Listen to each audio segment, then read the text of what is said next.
Hey folks, Ariel over here. Today, as I'm filming this, not quite sure when you'll see it, it is June 22nd, 2025, and I wanted to do a little tour around our place because this is the anniversary today of 5 years since we looked at this property. Now, we didn't close on it until a little bit after that, but this is the anniversary of when we first saw it, and I have pictures of that day when we checked it out, and so I thought it would be fun to kind of show some of the things that have changed in that 5 years. A lot of the times for me, when we're working on projects like this, basically building a little homestead, farmette, whatever, from scratch on a pretty bare chunk of ground as it was then, it feels like you're getting nowhere and nothing is changing. And then you look at where you were 5 years ago compared to now and you realize that a lot of things have changed, which is really encouraging. Anyway, welcome if you're new here. I'm Ariel with my husband Clay.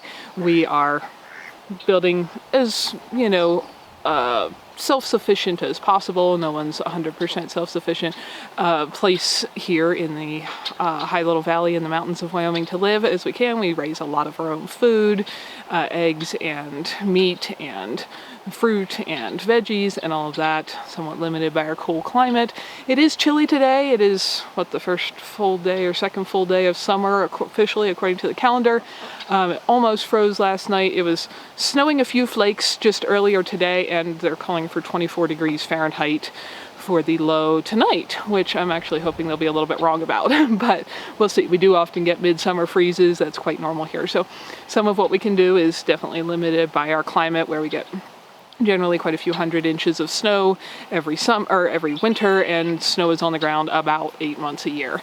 So summers are relatively short, but we're in the middle of summer right now. So this is a little tour about how different things look. 5 years ago today, we were actually looking at another piece of property on the road that we now live on. And both Clay and I at that time had been looking for properties for a little while. I've got a whole series of videos about our property search and things we found useful for that, if that interests you. But anyway, we'd both been looking for something for a little while, kind of independently of each other at first. And as we got to be better friends, thinking we wanted to build our life together, we were not married at that point, we started looking at things together. Anyway, we were looking at another property. We drove on down the road after being not particularly impressed with that, and saw this place had a sign for sale. And so we checked it out, sat here right about where the camera is sitting in the trees, and looked out at this view behind me, and I said, I have a feeling that we could really build a very nice life here. And so we pursued purchasing the place, and a couple months later had got all the paperwork stuff done and closed on it and started doing things. At that point, like you can see in this picture, it was flat, still pretty flat, totally dead and full of what we didn't realize at the time was quackgrass, a very, very invasive weed that has created almost all the challenges we've run into on the property here. But anyway, there was very little life. There was certainly no ducks, chickens, dogs, cats, but there was also none of the huge variety of birds that we now see here every day. Various kinds of hummingbirds, blackbirds, robins, warblers, chickadees, nuthatches, caissons finches, sparrows, pine siskins, many more birds I'm forgetting to name right now. Anyway, as we have worked to create a little bit of a oasis here, worked at spreading water. Almost all the water in this part of the world comes from snow melting down off the mountains through the summer. Getting it to spread and soak in through swales and ditches and stuff so that it stays a little bit longer and can grow more things. Planting useful trees and bushes, a garden, creating buildings that work for the different things we're doing, like a poultry barn, etc. A lot has changed. So let's go look around at all of that. So starting here toward the road, I'm gonna just work our way around the property, but the very first thing we did was build a bridge over we call it our creek. It is technically an irrigation canal, not a real creek, but our creek, building a bridge so that we could get on the property because that runs approximately down the road edge.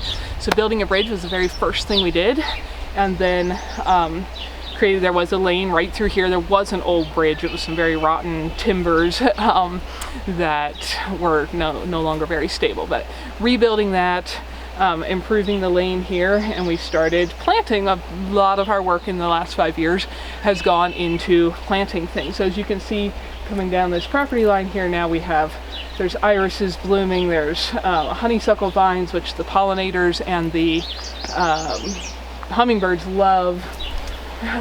We've got little rosebush blooming, we've got Siberian pea shrubs, also called caraganas, and lilacs and so on down the fence line, all helping create a windbreak, flowers for various pollinators, places for birds to hang out, privacy, just more growth and such in the soil. We've tried to do this across as much of the property as we can, because when we started here, it was there was some little poplars right along the creek and nothing else but quack grass growing on the whole property. Also, as you can see, we obviously put up a Clay's shop building. It's now got all his tools in there, quite nicely organized, which is really helpful because it's easy to work from now as he is building the house. And so this has also changed quite a bit in the last 5 years. These bushes along the edge are now well over my head, which is wonderful. These are some of the very first little teeny things we planted, and they are doing exactly what we wanted. Feeding birds, caraganas, giving cats places to hide. Caraganas make these little pea things that make a seed that birds love, giving a windbreak, shelter, all that. This is a wonderful change. Those are now 8-9 feet tall. Started out as, 14, 18-inch tall bushes. And each year we planted more going down the line this way. So you can see as how it continues that way, things get smaller because each handful down is a year behind the rest. But they're all growing and doing what we want. Something else we planted that very first fall after closing on the property was some little teeny pine trees. They're still pretty small. That one's top tips come about to my chest, but it was smaller when we planted it. Things grow slowly here, but they are growing, and we've got a handful of these around the property.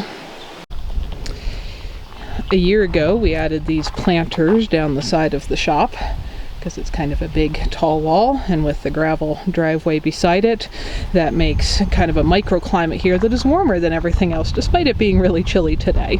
And I got these planted a little late this year, but we do have lots of seedlings coming up. Last year they produced some veggies and lots of flowers and herbs, and we've got combos of things in here, some of the same, some of different things based on how well things did last year. But I have been able to grow some, squashes, zucchinis, cucumbers, even some little cherry tomatoes, just a handful of them in here that we are not able to grow anywhere else on the property without a greenhouse because it's too cold. And there's Button and Velcro, two of our kitty ladies that keep the rodents under control so that some things can grow here. So we come this way under the lean-to end of the shop. Inside is all Clay's construction tools and stuff, but this provides summer parking for our electric wheelbarrow, as we call our little four-wheeler here. This thing gets used an incredible amount. Our property's not huge, but being over 700 feet end to end, and the fact that we've been hauling building materials, rocks, sod, dirt, compost, etc. back and forth, this gets used a lot. And it gets to park in here when it's not in use. And this is not very full right now, but at the back side here is where we stock our firewood for the winter. That's the newest stack, and on this side is the rest of what we did not use last year, which is still most of another year's worth. So we'll be stacking more firewood in here and filling this whole space I'm standing in, but this is our firewood storage. And Button and Ponder, two of our kitty ladies, with two little kids here that I think are going to be named Whiskers, and I'm not sure the other one's got a name chosen. In a couple days they're going home to a new family who needs some rodent patrol of their own, with 5 little children who are eagerly awaiting being able to play more with these guys. They've come and visited them every week or so as they've been growing. They're about to head off to their new home, but our 4 adult ladies who stay here are the reason we can grow or keep anything around here with the number of voles and mice that we would otherwise have. We value their services greatly. Try to pay them with very good cat food, tuna, duck eggs, and lots of snuggles and pets. We now have a flock of Icelandic chickens, varying in age from 5 years old to about a week old, I think, is our youngest batch of chicks right now. These guys provide us with lots of eggs year-round, and extra roosters that are hatched every year provide us with meat. Behind me here you can see our chicken barn. The pens in front are the chicken and duck yards. Those are closed at night for security. Our first year here we lost quite a few birds to predators like raccoons, who were strong enough to flip chicken tractors and such and get to them at night. With the dogs and the perimeter fence and such, we haven't had a problem with that during the day. They can usually be out in free range right in the middle of summer, depending what we've had going on, like house building. We've had to keep them contained. There's a large run behind these buildings because chickens like to get into any freshly turned soil and such. And so while we were building last year and are working on building the house right now, they like to get into anywhere you've just disturbed the soil, which would lead to them getting run over by things like a skid steer. So all winter, spring, and fall, they pretty much have the run of the whole property. And right now they are actually contained, and they can come in their front runs, go in the barn, or be in their yard in the back, and that's a system that's worked really well. I don't believe we've lost any birds to a predator in, I don't think, since that very first year. Anyway, so that setup works well. The chickens have one run here, and you can see there's a second one beside it. That's where the ducks sleep at night for the same reason. They are out during the day because they prefer to stay in the water. They aren't so drawn to turned up soil where they get in the way and could get squashed. So they're out through the day, but again, they're very prone to being eaten by predators at night. So we feed them at night in there, and they just come in, put themselves to bed, and we shut the door. There is wire on the tops and bottoms and sides of that, so nothing can get in, or so far nothing has succeeded in getting in, and they're safe at night. If you want more details on that whole build, we've got a video describing lots of details on that. Got chicken ladies laying us eggs right now. No, Icelandic chickens do not lay blue eggs. Those are decoys. Only the white and cream eggs are theirs. And you can see how they can go out to that yard or through that little door out to their front yard. You want to lay an egg? Yeah, I'm not disturbing you. I'll go away. Here in their backyard, which is where they are when they can't run the whole property freely, you can see multiple of our batches of babies. Blackie there's got fairly young ones. Rafina's got mostly grown teenagers. She'll probably stop hanging out with them soon. And there is lots of fun things to climb on and do in here, because it also is a place to store spare pallets and so on. And it continues behind the shed, back around the corner. Got lots of places to hang out and scratch and dust bathe and do all kinds of fun things in here, even when they can't be everywhere else. In the duck pen, they have a little hut because they do not have access into the main chicken barn.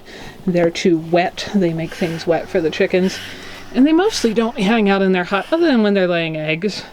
This lady who's hissing at me is sitting on her nest. She's not done laying, but I believe she's sitting on everybody's eggs for the morning. Everyone else is out playing in the water, and she'll go join them shortly. As we continue down the lane from the poultry area, we also put up this 3-sided shed, which allows us to house more firewood. Firewood is a big deal when you heat solely with wood. We have no other source of heat, and you live in a climate that's this cold for this long. We're thinking about building a fire today, despite it being summer, because it's actually quite chilly. It also is currently storing lumber that is going into the house as we construct it, equipment like a skid steer and backhoe, and that kind of thing. When you have long, harsh winters, they can be destructive to a lot of things if you can't keep them under a roof. So after a couple years of clearing tarps and shoveling snow and scraping snow all winter off of tarps over things, we decided a steel tarp would be much more convenient that shed the snow all on its own. So that building has also been very useful and has tool racks, and you can see videos of that going up as well if you like. Here more in the center of the property is our last big project for the place. That is our house foundation and floor behind us. There's lots of videos of getting the foundation up to that level last year, and you're about to start seeing videos, as I have time, of the walls going up, because laying on the floor here, it's a little hard to tell, is the west wall and the east wall is almost sheeted and done, and in a few days those should be stood up and will start to look like a house. We are kind of doing things backwards. We're building our house very last. We've done almost every other infrastructure thing on the property first. First fencing the whole thing to protect both our animals and plants. Next, building a shop area for the tools. This was all partially, allowed to be done in this order because I already had the tiny house that I've lived in for years. You can find hundreds of videos of when I was living in there full-time, but I had that before moving to this property, so we were able to roll it into the property and have a place to live. Albeit a little bit crowded for both of us, and certainly not room to add all of Clay's tools and stuff to my life as it had been when I was single in there for years. But that allowed us to do a lot of the other infrastructure first. So we were able to get the poultry flocks going, the wood storage, the tool storage, the planting gardens and orchards and all of that. And now we're working on the house. Hopefully by the end of this summer that will be dried in. I'm sure it won't be fully finished inside, but then we'll be able to work on the inside through the summer. But what you're seeing behind me is the house foundation. We're building not a tiny house, a small house. It's about 1,000 square feet. Depending where you're from in the world, that might be rather large. Compared to modern American homes, it's rather small. So anyway, it's one that is specifically designed to fit us. And that's what's going on right there. Coming over to the other edge of the property from the house, we have done the same kind of planting along this side as we did where the entrance comes in, with the same goals: producing food, flowers, food for pollinators. That is one of our horizontal beehives. We have 4. The bees are doing well. I just pulled almost 7 gallons of honey yesterday, 2 days ago. I prefer to wait till fall, but the hives were getting honey bound, which just means so full they have no more space to work. So I pulled quite a bit of honey, and it looks like we will be getting quite a bit more because they're rapidly refilling. Planting useful bushes and trees that provide food or fruit for us or one of our animals or the wild birds, flowers of various kinds, be the flowers on a bush or a tree or just a flower by itself. And this area is starting to fill in. You also notice that around all the property perimeters now we have a considerable amount of this black plastic. It's what I grew up calling ag bag, used for silage, wrapping and such. The bottom side is white, the top side is black, the way we have it positioned.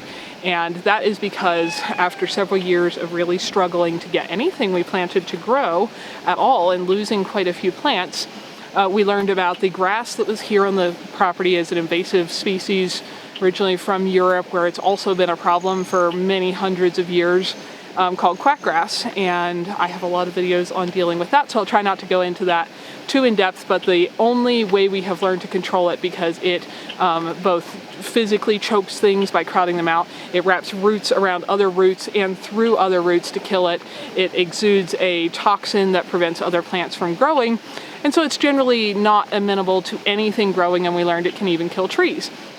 So after losing quite a few plants to the quack grass, it's even hard to control with very toxic chemicals. It takes multiple sprayings over many years, and that wasn't what we wanted to do. We realized that we can smother it with this plastic. So we now have plastic around pretty much the entire perimeter of the property, and once it is fully smothered, which takes about a year, then you can plant things through it, and that does seem to be working now. We have trees and bushes that are thriving.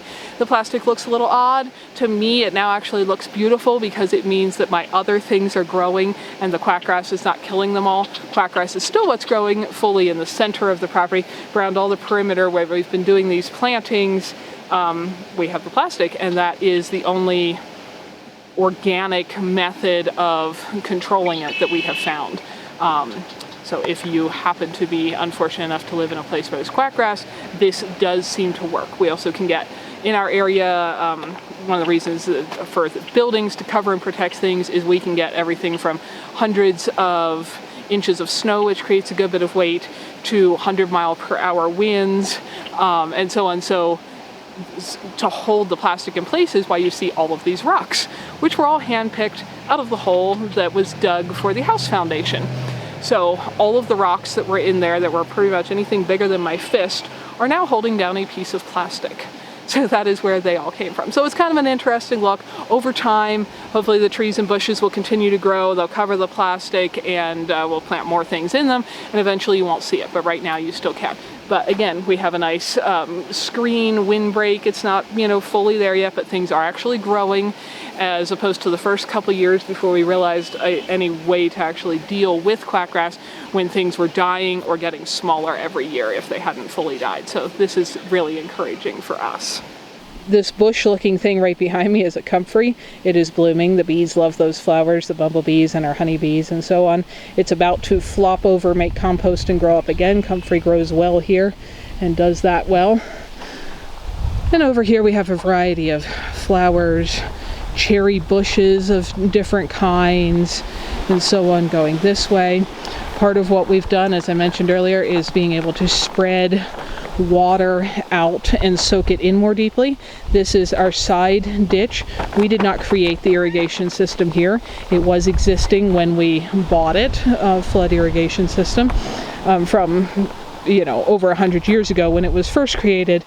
We did, however, have to do a good bit of improving. These ditches had kind of silted in and collapsed and been tunneled through by rodents, and now we have that fixed up, and it's actually flowing this full right now because a neighbor with property behind us is currently watering their field, and this water comes down the side of our property to get to them.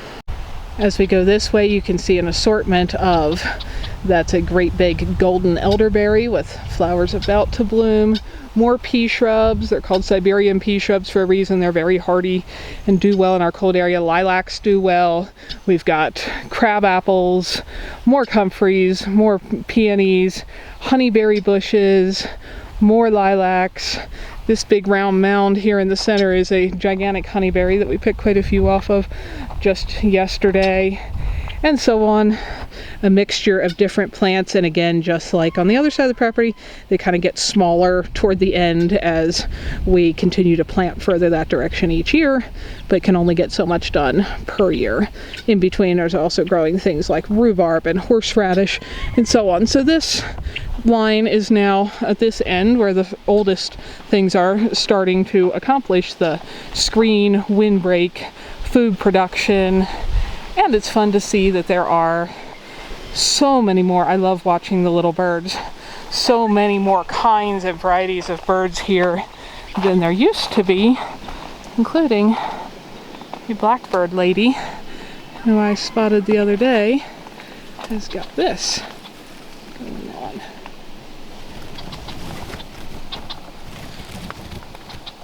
As you come further this way, again, you can see the bushes and trees get smaller, and you can see a rather vast looking empty expanse of plastic that was just put down in the last couple weeks in preparation for being able to plant next spring, because as I mentioned, quackgrass takes nearly a full year to die, even under material like this that lets in no light at all. It's an incredibly tough plant and very hard to deal with. Anyway, so hopefully by next spring we'll be planting a lot more things on down this row and continuing that expansion. But as I said, there's already a big difference because the only things growing on this property when we purchased it was quackgrass and a few very small poplars along the creek edge. This is mostly watered. We have to water some when we first plant things, but because of that side ditch flowing down, and I don't know how well the camera is showing it, but there's a secondary swale or ditch right here, we are able to deeply soak most of this with the snow melt through the summer, and that is allowing things to grow here. As you look at the train behind me, at one point I did have somebody say, it's so too bad all the early settlers cut down all the trees in the valley. That I'm sure did happen in places in the country, but here trees only get enough water to grow if they are right on a creek or a river. So when settlers came here, there was nothing growing in the valley except for right on the edges of creeks and rivers, which is partly why, as I mentioned, long before us, people created a whole system of channels and ditches to spread that water out as it all naturally funnels into like one one main river and flows out through the valley to spread it back out to be able to grow considerably more things across more of the valley floor. Our valley here is pretty high. We're about over 6,000 feet above sea level, and so we're kind of almost at the top of the water food chain because we're nearly on the continental divide. Anyway, so it's important for us to be able to help spread that water and soak it in and move it more slowly so it doesn't just race off and end in the ocean quickly without being able to benefit anything in between. If you're familiar with permaculture, the idea of helping water spread and soak in is probably something you are very familiar with. Anyway, that's what this system is allowing us to do, and the plastic is allowing us to not use lots of chemicals, which we couldn't. I mean, the amount of chemicals you'd have to spray to kill quackgrass would kill every tree and bush and food plant we're trying to grow as well. So while it's not necessarily the most ideal solution, this is the one we have come up with. And like I said, hopefully by next spring, this vast expanse behind me will have a lot of stuff growing as well. We also have some remaining dirt piles here with lots of little rocks. There's still more little rocks than dirt, even having picked all the big ones out. Having come out of the house foundation, they will be, when we're done with construction there and everything is backfilled, these will be constructed into some more swales and berms for more planting and more water retention.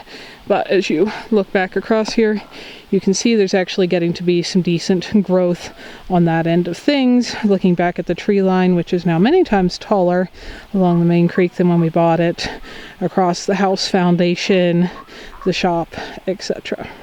Again, a very, very different view than the dusty, parched, invasive grass with no life that was here when we purchased the place. And I don't know how well the camera's picking it up, but we now have constant trilling of blackbirds, chirping of many other little songbirds, buzzing of various pollinators, the little zips of hummingbirds go by, all kinds of life that was not here 5 years ago. Here we have our mobile chicken tractor now, which has become an upgrade from the original ones I built out of some old scrap lumber. They got used for quite a few years, right up through last year. But as I said, we did learn predators, like even a large raccoon, were able to flip them and still get to birds inside. So this is Ghost. She hatched our youngest batch of chicks. She's being a very good mama there, guarding them from me. And if you're thinking one of those doesn't look like a chick, you would be right. That's Ping.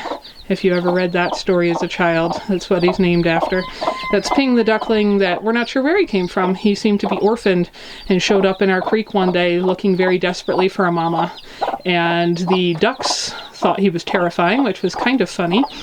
And Ghost here very kindly adopted him along with her chicks that were hatched the same day. So at the moment he's being one of our little chucklings and growing up with this batch of chicks. But anyway, this allows us to give each mom as they hatch. Ghost would be the 7th batch of chicks that have hatched here under a broody mama this year. A place to have a little bit of their own space till they get, for a few days, till they get fast enough to run around and keep up with their mom and so on. Then they go in with the main flock. And also the main purpose of this pen is to have a place to sort roosters out as you get an excessive number of roosters from these little chicks, because toward fall they will start to get abusive toward the ladies when there's too many boys. And it gives us a place to finish growing them out till they go to freezer camp and keep them from beating up all of our laying hens. We have several adult flock roosters, but the proportions don't work if you add 45 more teenage boy roosters to that. Continuing from the side of our shed this way, we have again a bit of a microclimate here created by the big dark gray metal shed wall.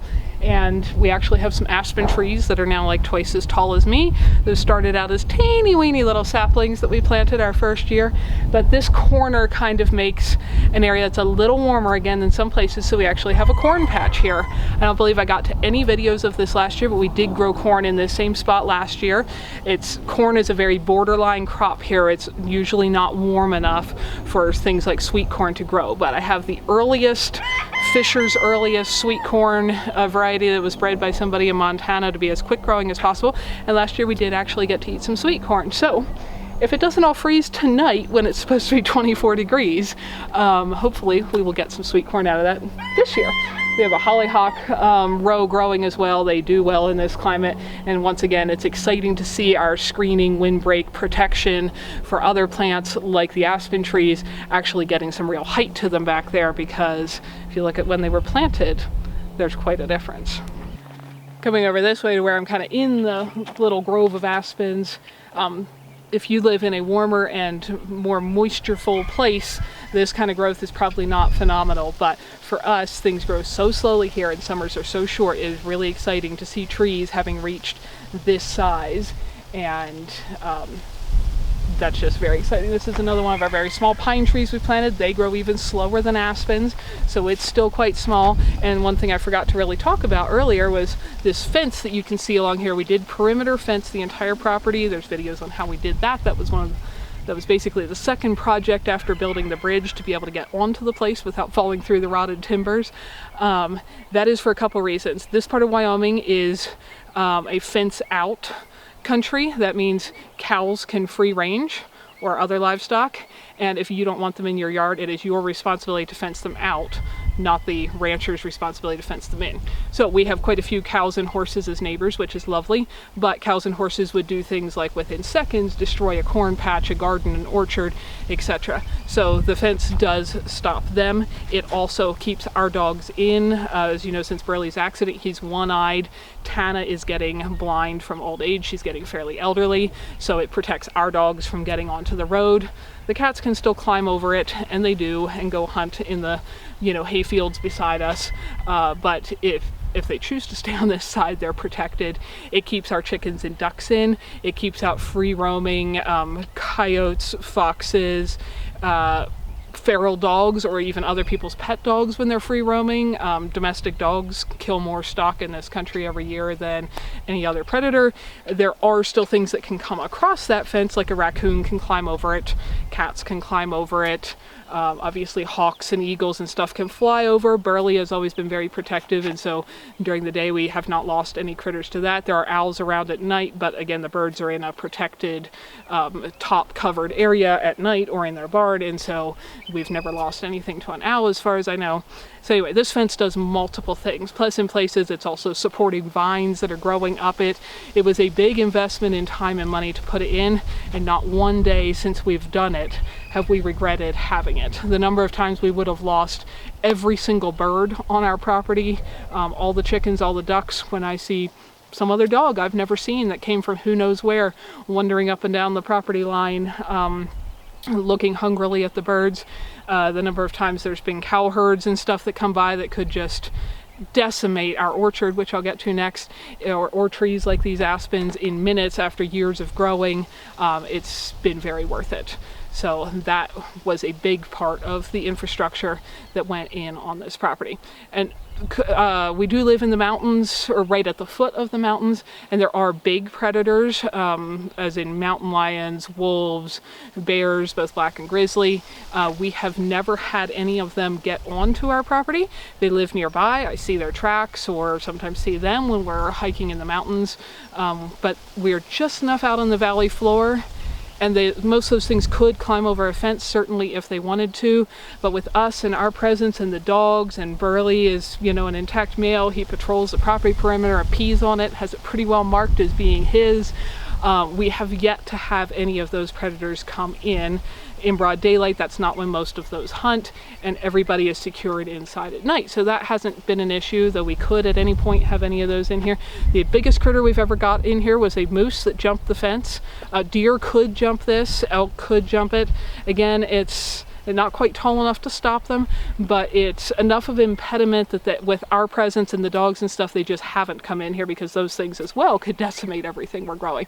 But one teenage boy moose jumped in and promptly decided it was pretty scary to be in here. There was people, there was dogs, there was roosters crowing at him, and he jumped back out and has never come in again. We still see wildlife like that go by the outside, but fortunately they mostly do not come through this fence, and they let us grow things in here, which is one really nice change from the clearing where I lived for quite a few years, it was very fun to get to see all the big wildlife right up against the house. It made it very challenging to grow anything, and I certainly could have never kept chickens and ducks, and I couldn't even keep a cat there because there was too many predators.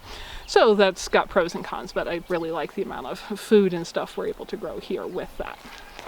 As we continue on down from the aspen cluster there's another beehive just out of sight of the camera. More trees and bushes that again taper out to smaller ones as we plant more each year, and more brand new plastic awaiting the grass dying so that we can plant more stuff next spring. Got our wash line up, our nice little kind of upside down umbrella spinning wash line, which is wonderful since I still do all our laundry by hand. I just have a bigger wash line and a bigger hand washing machine. But I should have mentioned this at the start. We live not entirely off-grid as I did in the tiny house for quite a few years, as in no connection to public utilities. We do have grid power wired into the shop, but we still heat solely with firewood. We use composting toilet for all of our bathroom needs and use that compost around all the plants here. We try to raise as much for our food as we can. We use gravity-fed spring water for our drinking water, and we have gravity-fed snowmelt water for the majority of our irrigation water. We do our laundry by hand. We have lamps and candles and stuff. So pretty much we have a root cellar, which I actually missed showing you back there. I might have to go back and get that. Anyway, we pretty much are set up to live with no outside electricity, though at the moment it is a convenience in the shop, and the main thing it does is run some freezers, which are very handy to have. We have some plans for maybe in the future building a ice house room that would replace having electrical refrigeration, but we haven't got to that yet. The root cellar here is one of the other improvements that we didn't exactly create from scratch. There was an old well pit here full of junk and dead animal carcasses when we bought the property, but I have a whole video on, several videos on Clay fixing that up and building this nice lid. It's a concrete lined pit that just goes quite a few feet underground. How well it stored our potatoes and other root crops this winter. I believe I still have one crate of potatoes in here, which should last us till we've got new potatoes in the garden, and they are just starting to sprout, but they have kept since last September, and until a little over a month ago they looked like the day we picked them.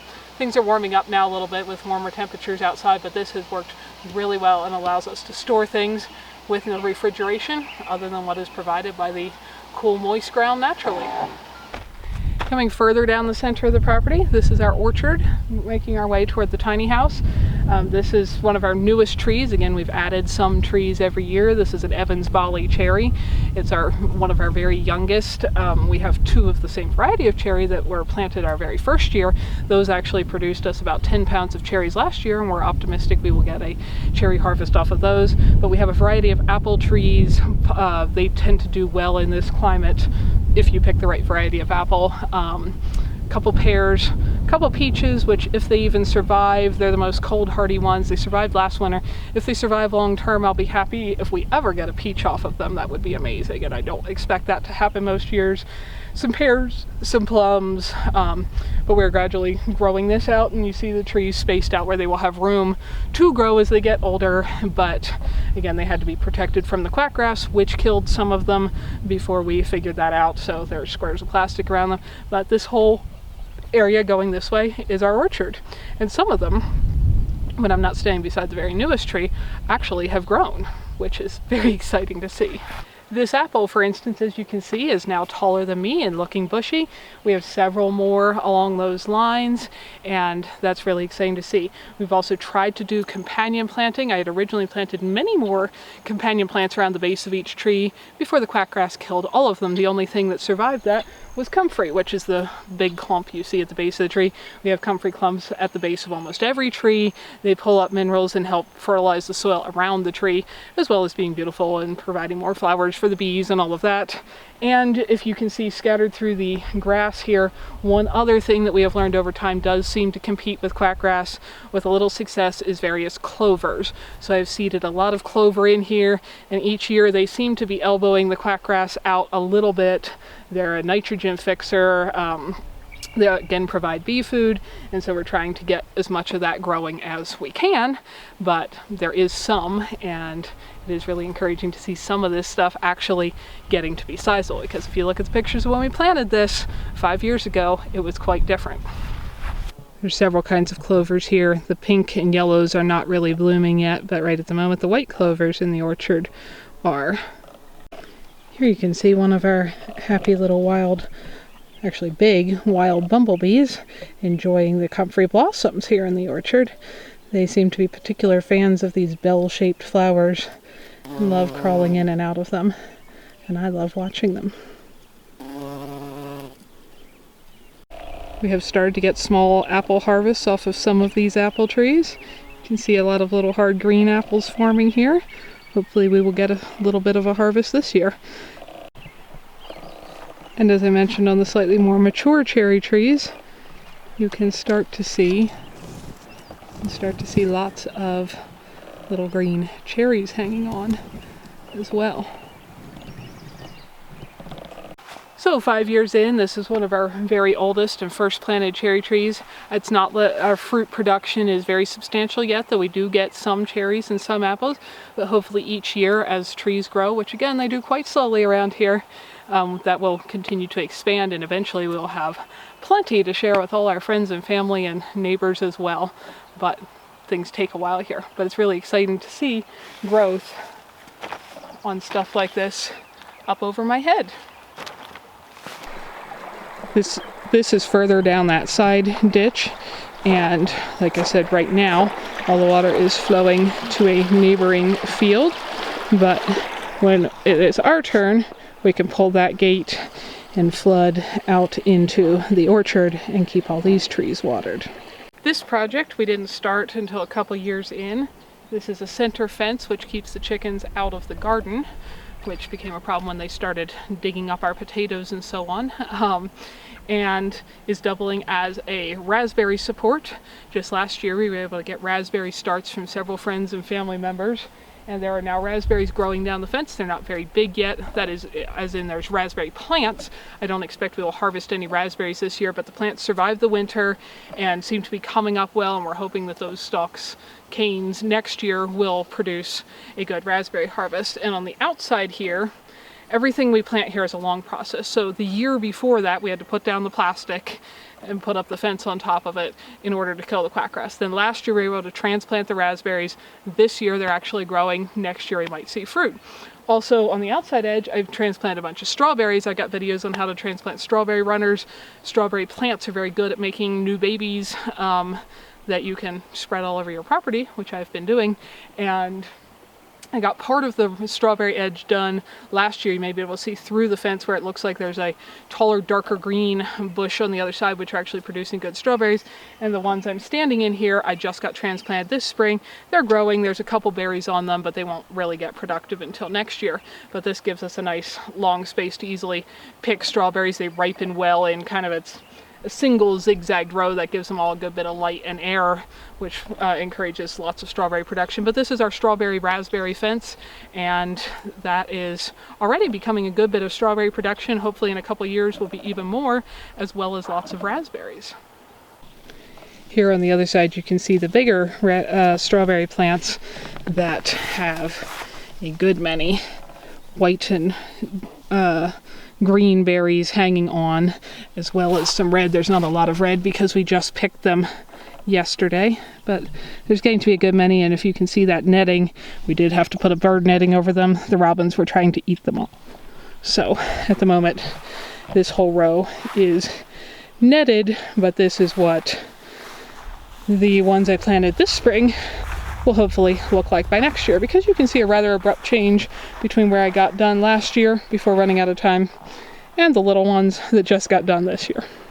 And now we have made it down to the tiny house where, if you've been following along here for years, and I know I have many faithful followers and video watchers from an incredible number of years ago. That's where I lived full-time by myself as a single person, and then where Clay and I camped together when first moving to the property, and so on. The tiny house has now pretty much become our guest house and does get stayed in quite regularly by friends and family, whether they're here for a week or so, or somebody who just spends the night when they come over for dinner and stays late, or something like that. She still gets lots of love.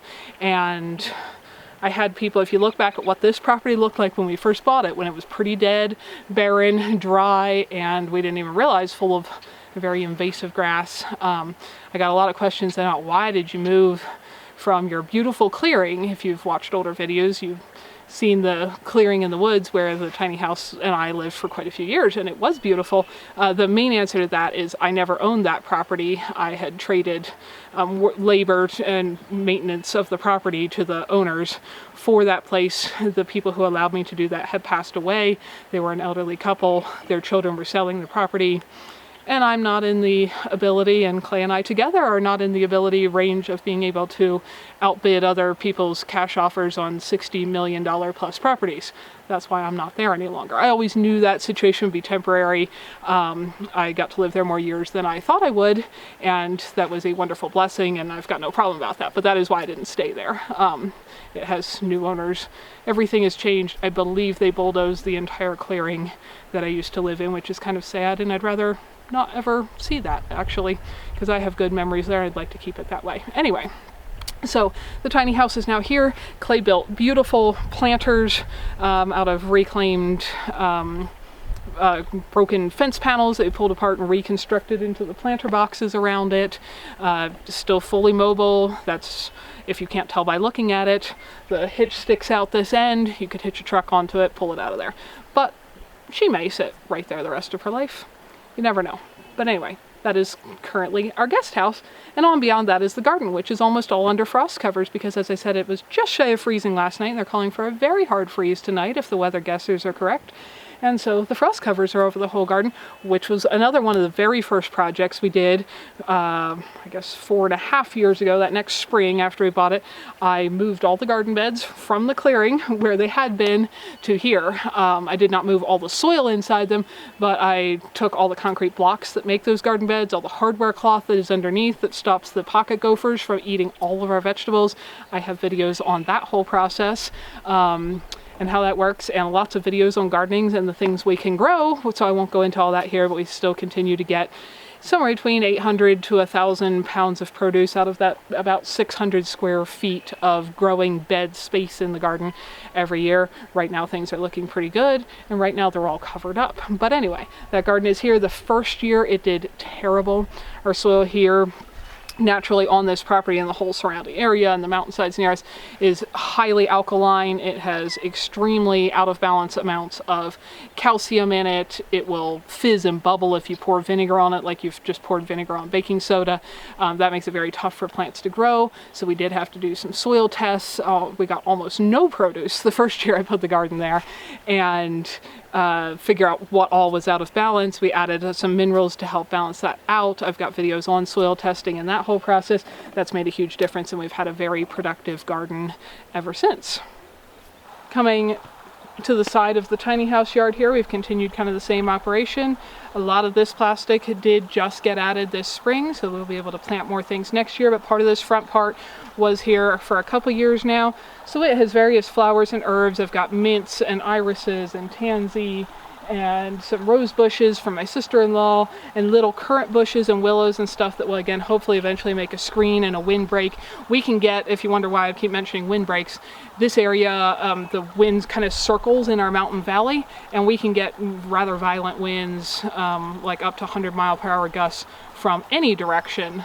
Most of the time the wind comes from the west, but some of our most violent storms, it hits us out of the southeast or straight out of the east or whatever else. So to protect a lot of our other growing things, the more stuff we can get on the edges, bigger and taller, it helps protect the smaller plants when that does happen. So anyway, this continues on down, and again, hopefully next year there'll be a lot more stuff planted and you'll see a lot less of the plastic, but it's very much a work in progress. Now we've come almost to the far end of the property of what used to be this expanse of dry, dusty, invasive grass.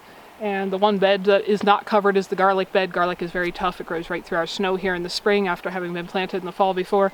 Everything else is under cover.